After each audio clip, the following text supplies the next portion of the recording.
Hello everyone. आज हम बात करेंगे number theoretic function.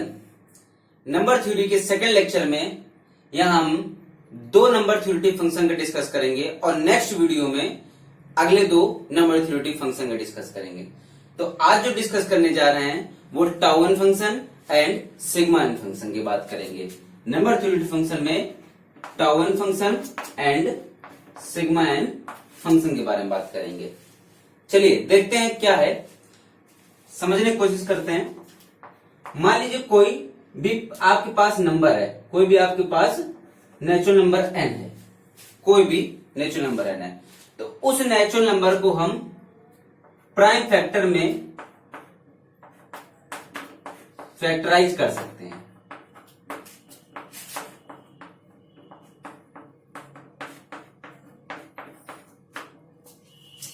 Every natural number can be factorized in the prime. Every natural number can be factorized in the prime. अब tau function है क्या चीज? तो मान लीजिए हमारे पास कोई एक नंबर 10 है। क्या है? 10 है नंबर। अब अगर इस 10 नंबर का हमें फैक्टर चाहिए, क्योंकि every natural number can be factorised in the prime, तो इसको अगर हम फैक्टर करेंगे तो क्या होगा? 2 की पावर 1 इंटू 5 की पावर 1। क्या होगा? 2 की पावर 1 इंटू 5 की पावर 1। और अगर टोटल फैक्टर की बात करें, ये क्या है? ये प्राइम फैक्टर है, प्राइम फैक्टर। और टोटल फैक्टर की बात करें, टोटल फैक्टर या डिवीजर, तो 10 के डिवीजर कौन कौन से? 1, 2, 5 एंड 10। 1, 2, 5, 10, यानी टोटल फैक्टर कौन कितने हो गए? टोटल नंबर ऑफ फैक्टर हो गए 4। कितने हो गए? 4। और अगर इन्हीं प्राइम फैक्टर के सम की बात करें, सम ऑफ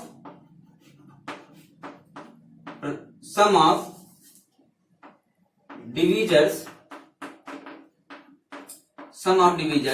तो ये जो भी डिवीजर्स आए हैं इनके सम की बात करें तो 1 + 2 + 5 + 10 is equal to 18, equal to 18। तो जो टोटल नंबर ऑफ फैक्टर्स होते हैं किसी नेचुरल नंबर n के लिए, जो टोटल नंबर ऑफ फैक्टर्स होते हैं किसी नेचुरल नंबर n के लिए, वो टाउ n से रिप्रेजेंट होता है। यानी कि number of factors for N natural number n represented by tau n function and the sum of these factors represented by sigma n function. यानी कि हम अगर लिख दें टाउ n, क्या है tau n? Tau n is equal to number of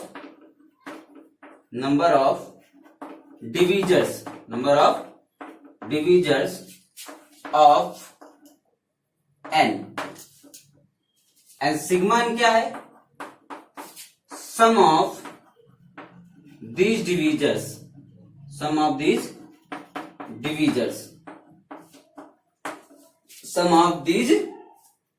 divisors। अब यहां पे बहुत इंपॉर्टेंट थ्योरम पर हम डिस्कस करेंगे, तो आप समझ गए होंगे कि यदि किसी भी नेचुरल नंबर n के लिए n बराबर 10 मान लीजिए, हमने एक एग्जांपल लेके देखा है यहाँ पे, तो जैसे n के प्राइम फैक्टर 10 के प्राइम फैक्टर कितने हो जाएंगे? 2 इंटू 5, तो यानी कि कितना आ गया? 2 प्राइम फैक्टर आ गया। बट टोटल फैक्टर की बात करें तो जानते होंगे वो 1, 2, 5, 10, यानी टोटल नंबर ऑफ फैक्टर कितने आ गए? 4 आ गए फैक्टर। तो ये जो फैक्टर्स हैं ये इससे फाइंड करते हैं, और इन फैक्टर्स का सम कितना होगा? 1 + 2 + 5 + 10 इक्वल टू 18। ये रिप्रेजेंट होगा सिग्मा n से। किससे रिप्रेजेंट होगा? सिग्मा n से। तो चलिए बात करते हैं, हम इसके थ्योरम पर यहां डिस्कस करेंगे। बहुत इंपॉर्टेंट थ्योरम है।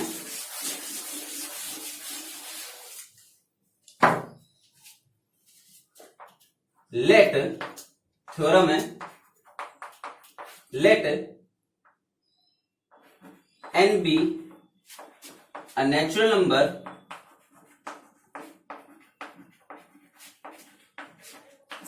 such that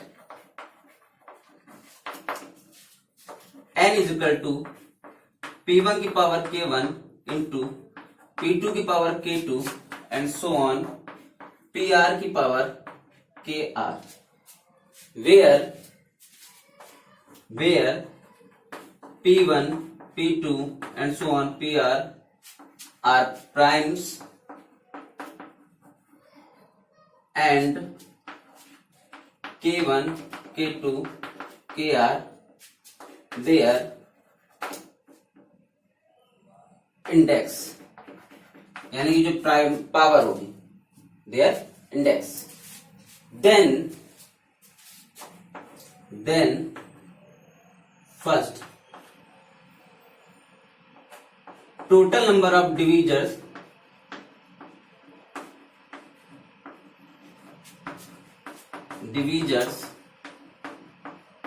tau of n is equal to k1 plus 1 into k2 plus 1 and so on kr plus 1. Second, sum of these divisors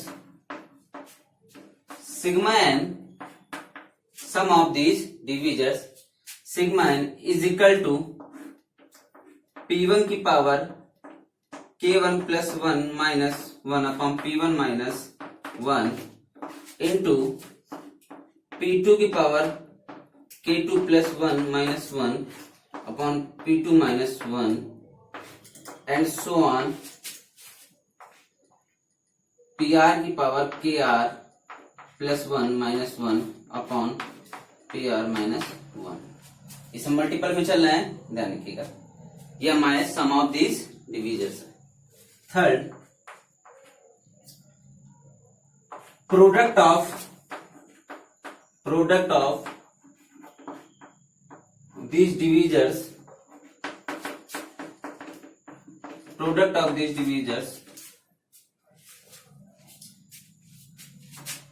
represented by ln is equal to n की power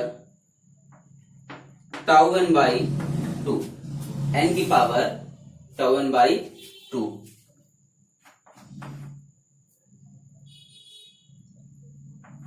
product of square of these divisors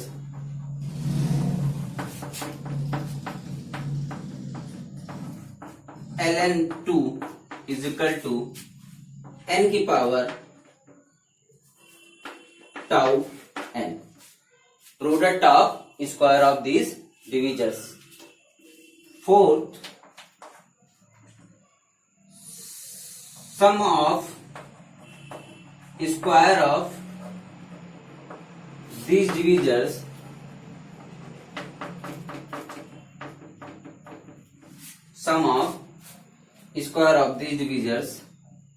sigma n2 is equal to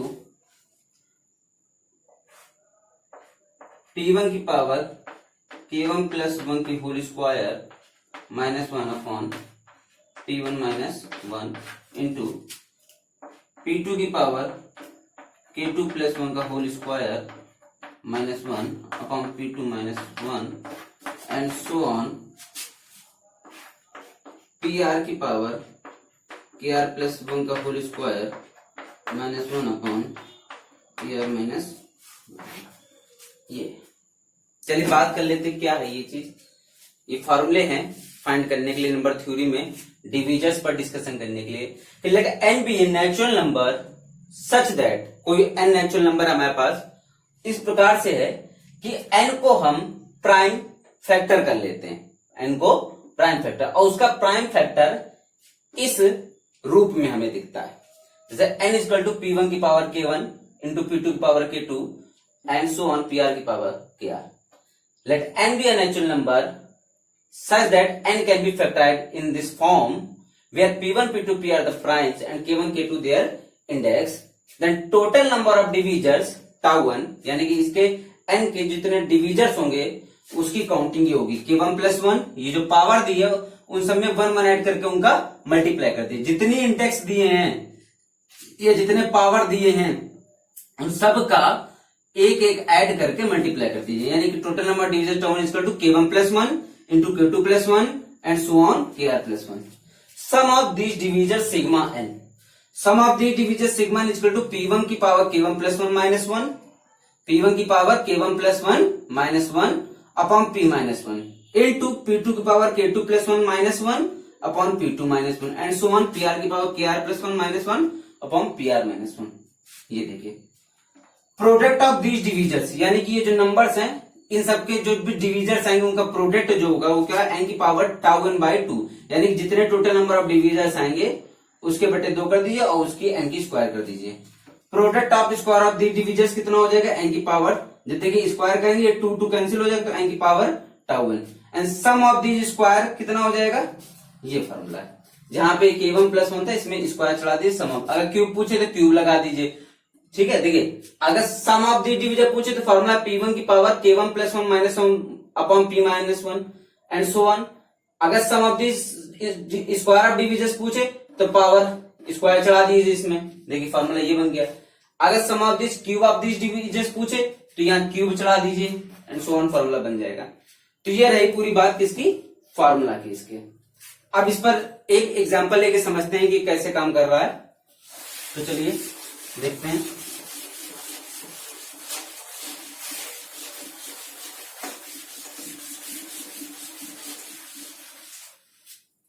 देखिए होता क्या है generally, अगर कोई छोटा number आपको दिया है तो उसके लिए तो आप इजीली ऐसे ही काउंटिंग करके निकालेंगे, लेकिन फॉर्मूले जो होते हैं, देखिए मैथमेटिक्स में फॉर्मूला का बहुत बड़ा रोल होता है। ये मान लीजिए आपके किसी भी काम को आसान करने के लिए फॉर्मूला होता है, तो वही अगर किसी बड़ी डिजिट के लिए होगा तो फॉर्मूला से ही आप इजीली निकाल पाएंगे चीजें। तो formula for the large quantity आप यूज कर सकते हैं। अब जैसे एग्जांपल के लिए समझने के लिए हमने दे दिया n इजिकल टू 10, बड़ा जाना माना नंबर है 10, तो हम जब इसको प्राइम फैक्टर में करेंगे, इसके प्राइम फैक्टर में करेंगे तो 10 को हम लिख सकते हैं 2 की पावर 1 इंटू 5 की पावर 1। तो यहाँ पे आपको समझ में आ गया इसकी फॉर्मेट क्या है, p1 की पावर k1 इंटू p2 की पावर k2 से रिप्रेजेंट करेंगे तो k1 बराबर क्या है 1 और k2 बराबर 1 है, क्लियर। तो अब इसके according first total number of divisor, total number of divisors tau of 10 इसका टू क्या हो जाएगा k1 plus 1 plus k2 plus 1, यानी कि 1 प्लस 1 इंटू 1 प्लस 1 इसका टू 2 इंटू 2 यानी कि 4। और देखिए 10 के डिवीजर्स हम जानते भी क्या आएंगे, 10 के जो डिवीजर्स आएंगे वो आएंगे 1 2 5 10, देख लीजिए, और वही 4 आ रहे हैं 1 2 5 10, क्लियर। ये डायरेक्ट काउंटिंग निकलेगी। Second sum of these divisors, sum of these divisors sigma 10 equal to, अब देखिए p1 क्या है 2, k1 क्या है 1, p2 क्या है 5, k2 क्या है 1, तो फॉर्मूले के अकॉर्डिंग लगा दीजिए। तो p1 यानी p1 की पावर k1 प्लस 1, यानी कि k1 कितना, k1 plus 1 1 plus 1 2 square minus 1 upon 2 minus 1 into p2 की पावर k1 प्लस 1, p2 कितना है 5 की पावर k2 प्लस 1, k2 1 है 1 plus 1 5 square minus 1 upon 5 minus 1। Formula क्या है फिर देख लीजिए, p1 की power k1 plus 1 minus 1 upon p1 minus 1 into p2 की power k2 plus 1 minus 1 upon p2 minus 1 and so on. अब चूंकि यहाँ दो ही फैक्टर है प्राइम तो यहीं तक जाएगा। इसको सॉल्व करेंगे तो देख लीजिए 2 की स्क्वायर कितना हो गया 4 minus 1 3 upon 2 minus 1 into 3 into ये कितना आ जाएगा, यह आ जाएगा 24 अपॉन 4 6 3 इंटू 6 यानी कि 18, कितना आ गया सम 18। फॉर्मूले से भी करके देख लीजिए, देखिए ये आपके डिविजर्स दिए इनका सम करिए तो 1 प्लस 2 प्लस 5 प्लस 10 करेंगे कितना आएगा 18 ही आएगा। तो इन्हीं डिविजर्स की बात कर रहा था, सम ऑफ दी डिविजर कितना है 18 आएगा। और फॉर्मूले से भी देखिए हमारा कितना आ रहा है, 18 आ रहा है। चलिए थर्ड बात करते हैं, product of these divisors, product of these divisors L of 10 equal to फार्मूले के अकॉर्डिंग क्या हो जाएगा, फार्मूले के अकॉर्डिंग n की power tau n by 2, n बराबर कितना नंबर है 10, और टाउ n कितना आया था, टाउ 10 आया था 4 बाई 2 यानी कि स्क्वायर, यानी कितना आ जाएगा 10 की स्क्वायर, देख लीजिए 10 की पावर 4 बाई 2 यानी कि 10 स्क्वायर बराबर 100, कितना आ गया 100 आ गया।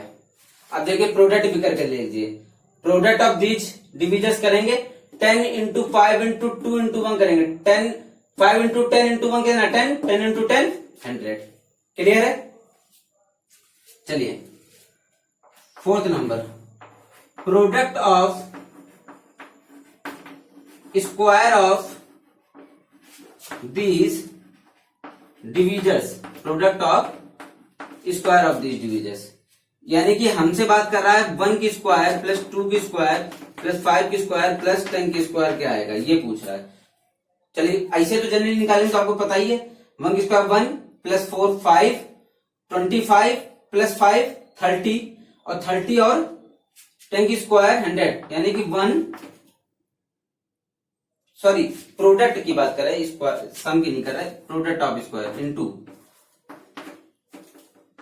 हाँ तो ये कितना हो जाएगा, देखिए ये हो जाएगा 1 की स्क्वायर 1 4 25 100, 100 इंटू 100 यानी कि कितना आ गया, ये 10 की पावर 4। और फॉर्मूले के अकॉर्डिंग हम निकाल सकते हैं, फॉर्मूला क्या होगा, जब यहाँ पे स्क्वायर के लिए करेंगे तो यानी कि हो जाएगा n की पावर टाउ n यानी कि 10 की पावर 4, देखिए आ गया, ठीक है। तो ऐसे ही इन फॉर्मूले से रख के सारी चीजें निकाल लेंगे, जितनी भी चीजें हैं। तो आप प्रैक्टिस करिए इसकी, इसको देख के किसी बड़ी डिजिट के लिए जैसे हम निकाल सकते हैं। चलिए देख लेते हैं बड़ी डिजिट के लिए। अगर मान लीजिए हमने आपसे पूछा कि एक नंबर है 45, हमने कहा बताइए इसके टोटल कितने फैक्टर होंगे। तो सबसे पहले तो इसको हम प्राइम फैक्टर निकाल लें, तो प्राइम फैक्टर में इसको बदलेंगे तो 5 की पावर 1 इंटू 3 की स्क्वायर, देखिए 5 9 जा 45, 5 9 जा 45। कितने प्राइम फैक्टर हुए इसके, इसके टोटल प्राइम फैक्टर हुए 2। प्राइम फैक्टर ध्यान रखिए, टोटल प्राइम फैक्टर हुए 2, बट टोटल फैक्टर की बात करें तो फॉर्मूले के अकॉर्डिंग क्या हो जाएगा 1 प्लस 1, देखिए पावर जो होता है मैं 1 ऐड करके मल्टीप्लाई कर दिए, और 2 प्लस 1 ये हो जाएगा 2, और 2 प्लस 1 3 यानी कि 6 आएंगे टोटल फैक्टर। और कौन कौन से हैं वो प्राइम फैक्टर देख लेते हैं कौन कौन से। देखिए एक तो 1 आएगा, सब में होता है 1, सबको करेगा 1 3 9 5 9 15 1 2 3 4 5, और सेल्फ नंबर खुद को करता है। ये देखिए 1 3 5 9 15 45 ये इनके प्राइम फैक्टर्स आएंगे, ये इनके प्राइम फैक्टर्स आएंगे। अब अगर आपसे कह दे problem find the product of prime factor of find the product of divisors of 45, product of all divisors of 45। तो फॉर्मूले के अकॉर्डिंग हम जानते हैं product of divisors of n tau n की पावर बाई 2 ये होगा। अगर क्वेश्चन के find the product of divisors of 45, question है लिख लीजिए find the product of divisors of 45, यानी कि 45 की जितने डिविजर्स हैं उनका क्या कह रहा है, प्रोडक्ट फाइंड करने के लिए कह रहा है। तो फार्मूला होता ही है n की पावर टाउ n बाई 2, यानी कि n कितना है 45 है, और टाउ n कितना है 6, 45 के 6 बाई 2 यानी कि 3, 45 की क्यूब कर दीजिए वही आंसर आ जाएगा। तो देखिए जैसे जैसे लार्ज नंबर जाएंगे उसमें ये सारे फॉर्मूले बहुत ज्यादा इंपॉर्टेंट होते जाएंगे, ठीक है। अब एक लास्ट थ्योरम है वो जरा देख लीजिए, if a number n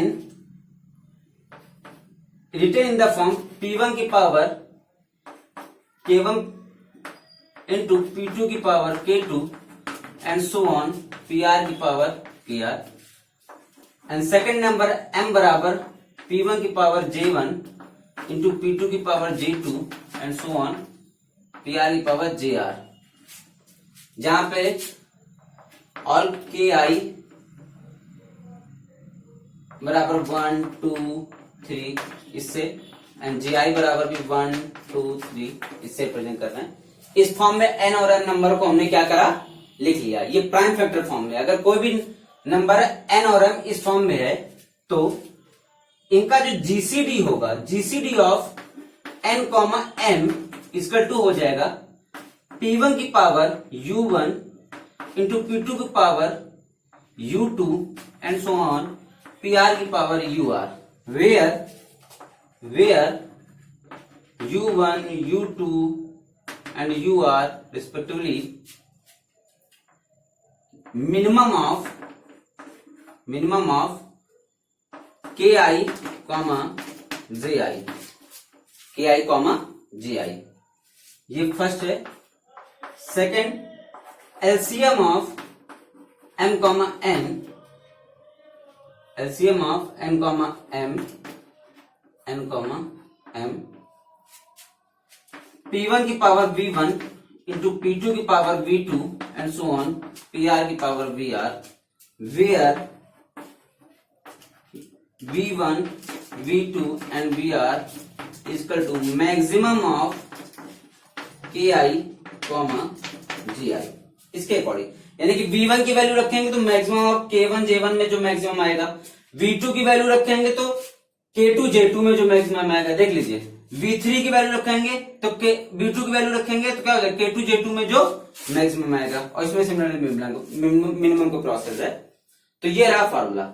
अब इसको अप्लाई कैसे करेंगे, जैसे मान लीजिए कोई प्रॉब्लम पूछ लेता है, फिर से पहले समझ लीजिए नोट करने के लिए। अगर n हमारा कोई प्राइम फैक्टर में नंबर इस तरह से दिया है कि m बराबर p1 की power k1 into p2 power k2 and so on pr की पावर kr, एंड m बराबर दिए p1 की पावर j1 p2 की power j2 and so on pr की पावर jr, तो GCD of n comma m, इस number का जो जीसीडी होगा वो क्या होगा, p1 की पावर u1 इंटू p2 की power u2 and so on, where u1 u2 ur minimum of ki comma ji, यानी कि k1 और j1 में जो मिनिमम होगा वो u1 की जगह पुट कर दो, k2 j2 में जो मिनिमम होगा वो u2 की जगह पुट कर दो। सेम ऑन एलसीएम में भी यही फार्मूला है, बस यहाँ मैक्सिमम ले रहे हैं। ठीक है, तो चलिए एक प्रॉब्लम इस पर डिस्कस कर लेते हैं।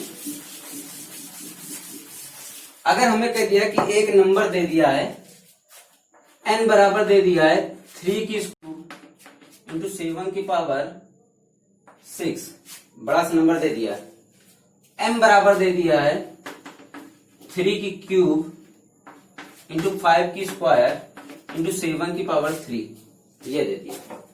देखिए ये तो बड़े से नंबर है। अब कह रहा find the GCD of n comma m।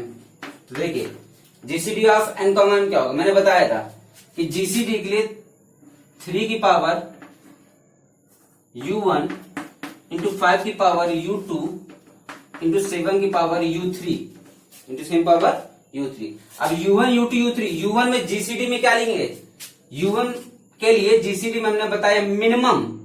अब देखिए 3 और 2 में मिनिमम कौन सा, 2, तो यानी 3 की पावर 2 इंटू इसमें मिनिमम कौन है 2, तो 5 की पावर 2 इंटू 7 की पावर इसमें मिनिमम कौन है 3, तो इसका जीसीडी ये आ गया। एलसीएम के लिए बात करें तो एलसीएम n कॉमा m बराबर क्या हो जाएगा, 3 की पावर v1 इंटू 3 की पावर v2 सॉरी 5 की पावर v2 इंटू 7 की पावर v3। अब एलसीएम वाले में v1 v2 v3 क्या होगा, इनके जो इंडेक्स है उनमें जो मैक्सिमम होगा। तो देखिए तो 3 की पावर क्यूब इंटू 5 की पावर मैक्सिमम क्या है, मैक्सिमम 3 इंटू 7 की पावर मैक्सिमम कौन सी है 6, तो एलसीएम क्या हो जाएगा इस नंबर का, ये हो जाएगा। क्लियर है। तो आज हमने सिग्मा और टाउ फंक्शन के बारे में बात करी है। अच्छा है लेक्चर, इसमें आपको समझ में आया होगा। और बड़े बड़े नंबर्स के लिए काउंटिंग करना और सीखिए इनके लिए, जैसे 100 के लिए निकालिए, 10 के लिए मैंने बताया, ठीक है, 18 के लिए निकालिए, 1000। फॉर्मूले का जितना यूज करेंगे उतनी जल्दी आपको फॉर्मूला भी याद होगा, प्रैक्टिस भी होगा। तो उम्मीद करता हूं आपको ये वीडियो पसंद आया होगा। मेहनत करिए, अच्छे से लगाइए इस पर आधारित क्वेश्चन। बुक भी आप ले सकते हैं, कोई भी नंबर थ्योरी की बेसिक बुक लगाइए, उससे देख लीजिए प्रॉब्लम। तो प्रैक्टिस करिए, जितना आप प्रैक्टिस करेंगे उतना ही परफेक्ट बनेंगे। Thank you for watching this video.